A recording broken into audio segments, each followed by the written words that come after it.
காதலிக்கும் போதே தெரியாதா என்னால் குழந்தை பெற்றுக்க முடியாது, தெரிஞ்சு தான் அந்த ஆண் வந்து அந்த உறவுக்குள்ளே வர்றாரு. ஆனால் அப்புறம் எனக்கு குடும்ப கௌரவம், அப்புறம் குழந்தை வேணும், இதெல்லாம் வந்து பேசுகிறாங்க.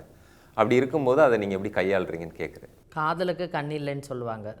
அது வந்து வெறும் ஆண் பெண்ணுக்கு மட்டும்தான் கிடையாது. திருநங்கைங்க மேலே காதல் பண்ணும்போதும் அவங்க அப்படி தான் இருப்பாங்க. அவங்க பிளைண்டாக நம்மளை லவ் பண்ணுற மாதிரி நம்ம பேசும்போது நம்மளுக்கு வந்து தோணும், நம்ம அரவணைப்பு இல்லை, அப்பா அம்மாவோட விட்டுட்டு வந்துட்டோம், நம்மளுக்குன்னு உறவுகள் யாரும் இல்லை, நம்ம மேலே கேர் எடுத்துக்கிறதுக்கு யாரும் இல்லை அப்படின்னு நினைக்கும் போது திடுக்குன்னு ஒருத்தர் வந்து சாப்பிட்டியா, ஏன் சாப்பிடல, ஏன் இவ்வளோ நேரம் சாப்பிடல, நீ சாப்பிடு, நீ சாப்பிட்டா தான் நான் சாப்பிடுவேன் அப்படின்லாம் சொல்லும் போது நம்மளுக்கு ஒரு இனம் புரியாத ஒரு ஆசை வந்துடும்.